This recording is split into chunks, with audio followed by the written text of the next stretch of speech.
Comparing linear, polynomial, and exponential functions. Compare the functions f of x equals 2x cubed and g of x equals 3 to the x by completing parts A and B. Part A says fill in the table below. Note that the table is already filled in for x equals 3. The ALEKS calculator can be used to make computations easier.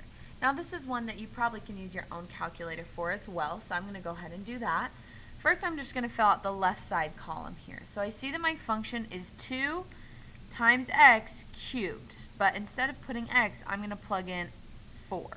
So 2 times 4 raised to the third. So remember, we use this caret key for the raised button. Okay, so here it's exactly the same as this function, except I took out the x and plugged in a 4. Okay, so I got 128 for this box. I do the same thing, but this time with 5. So 2 times 5 cubed, and I get 250. Again, with x equals 6, so 2 times 6 cubed, that's 432. And last but not least, with 7, so 2 times 7 cubed, which is 686. Okay, so there's that side of the column. I'm going to go ahead and do the other side of this chart. Now, we're using the same x values, so I'm going to plug 4 in here, and then 5, 6, and 7 in for this x. So now I'm going to do 3 raised to the 4th. That's 81. So right here is 81. Now I'm going to do 3 raised to the 5th. That's 243. So 243 is going to go right here. Now I'm going to do 3 raised to the 6th power.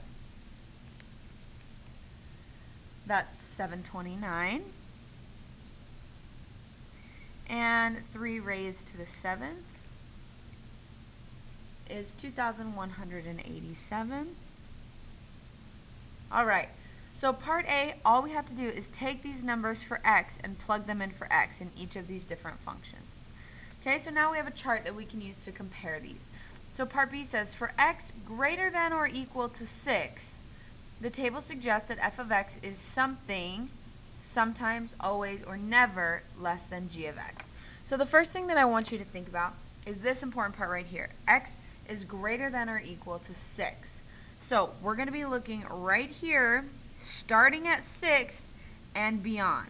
Okay, so we're going to be comparing these two lines of the chart and what we assume continues to happen afterwards. Okay, so what I'm looking for here is f of x. I want to see if f of x is sometimes, always, or never less than g of x. Okay, so right here when x equals 6, I see that f of x is less than g of x. Okay, so we know it's less than at least once. Okay, let's check the next one. For x equals 7, we see that f of x is in fact less than g of x. Okay, so right now I'm tempted to choose always, okay, because the answers are always, sometimes, and never. So I'm trying to choose one of these here. Okay, now I want to look before it just to see the pattern. Originally, f of x was greater than g of x, okay? And here, again, greater than, and it switches. So because we see this switch right here, we know that f of x after 6, so from here and beyond, f of x is always going to be less than g of x. Because it used to be greater than, and it switched. G of x caught up, and now will always be less than, because it's less than here, the next one we could even check is also less than. So it's always going to be less than g of x.